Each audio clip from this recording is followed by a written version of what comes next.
નમસ્કાર મિત્રો ગુજરાતમાં હાલમાં સ્થાનિક સ્વરાજ્યની ચૂંટણી ચાલી રહી છે અને એમાં આજે એટલે કે 28 તારીખે એ સ્થાનિક સ્વરાજ્યની ચૂંટણીનું પરિણામ જાહેર થઈ રહ્યું છે। મિત્રો એ પરિણામને આપણે લાઈવ કેવી રીતે જોવું એના વિશેનો આપણો આ વિડીયો છે। મિત્રો હું જે વેબસાઇટની વાત કરી રહ્યો છું એના માધ્યમથી તમે તમારા મત વિસ્તારનું પરિણામ લાઈવ જોઈ શકશો।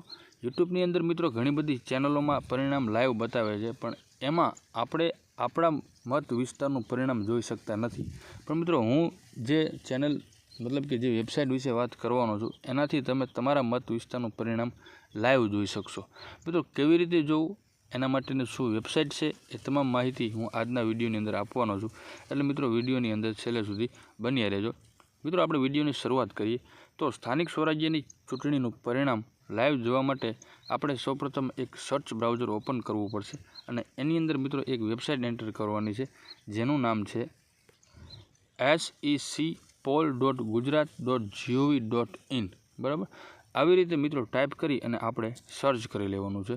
હવે મિત્રો જેવું તમે સર્ચ કરશો એટલે અલગ અલગ વેબસાઇટ બતાવે છે, જેમાંથી આપણે પહેલા જ નંબર ઉપર જે વેબસાઇટ બતાવે છે એની ઉપર આપણે ક્લિક કરી શકશું। આ જગ્યા ઉપર તમે જોઈ જુઓ, એની ઉપર મિત્રો આપણે ક્લિક કરવાનું છે। હવે મિત્રો જેવું એની ઉપર ક્લિક કરશો એટલે આગળ એક વેબસાઇટ ઓપન થશે। મિત્રો આવી રીતે વેબસાઇટ ઓપન થાય એમાં નીચે આપણને અલગ અલગ ઓપ્શન બતાવે છે, ચૂંટણી પ્રકાર અને ચૂંટણીનું નામ।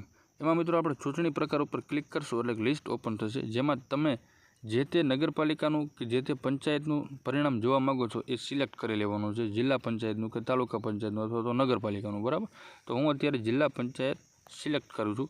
ત્યાર પછી મિત્રો થોડું લોડિંગ લઈ અને નીચે ચૂંટણીનું નામ બતાવે છે એની ઉપર આપણે ક્લિક કરવાનું છે।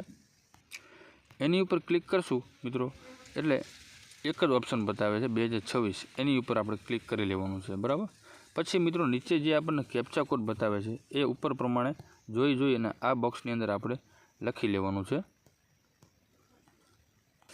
મિત્રો કેપ્ચા કોડ કમ્પ્લીટ લખી ત્યારબાદ નીચે આપણે લોગિન બટન છે એની ઉપર ક્લિક કરી લેવાનું છે।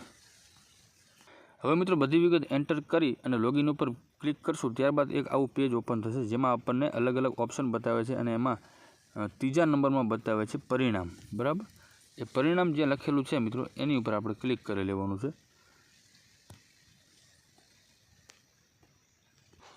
હવે જેવું મિત્રો તમે પરિણામ ઉપર ક્લિક કરશો એટલે તમે જે સિલેક્ટ કરેલી છે જિલ્લા પંચાયત અથવા તો તાલુકા પંચાયત એના વિશેની આખું પેજ ઓપન થશે અને એમાં તમને લાઈવ પરિણામ બતાવશે। બરાબર, હવે એમાં તમે માનો કે જિલ્લા પંચાયતમાં ક્લિક કરેલું છે તો અલગ અલગ જિલ્લા ઓપન થશે અને એમાં તમામ સીટ બતાવશે અને વિજેતા તેમજ જે હારેલી ટીમ છે એ બંને પક્ષોનું પરિણામ તમને બતાવશે, હરીફ છે કે બિનહરીફ છે।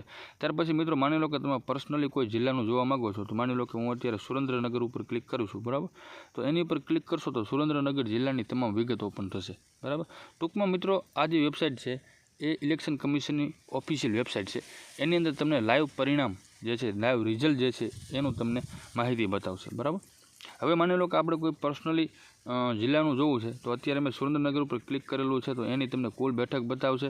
બરાબર, જે કઈ ટીમ એની જીત થઈ છે એ બતાવશે। બરાબર, મતલબ કે તમામ વિગત કઈ સીટ છે, કઈ પાર્ટી જીતેલી છે, કઈ બિનહરીફ થયેલી છે, બરાબર, એ તમામ તમને ઓફિશિયલ જે માહિતી છે એ તમને બતાવશે। બરાબર, આ જગ્યાએ મિત્રો તમે જોઈ શકો છો મતક્ષેત્ર બતાવશે, કુલ બેઠક છે, ચૂંટાયેલ સભ્યોની માહિતી છે, બિનહરીફ છે, હરીફ છે, બરાબર, કેટલા વોટ મતલબ મળેલા છે એ બધું તમને આની અંદર બતાવશે। તો મિત્રો આ જે વેબસાઇટ છે એ ઓફિશિયલ વેબસાઇટ હતી અને આની મદદથી તમને લાઈવ તમે રિઝલ્ટ જોઈ શકો છો। મિત્રો આ માહિતી જો તમને પસંદ આવી હોય તો વિડીયોને તમે લાઇક કરજો અને આપણી ચેનલની અંદર જો નવા હોય તો ચેનલને સબસ્ક્રાઈબ જરૂરથી કરી લેજો। આભાર।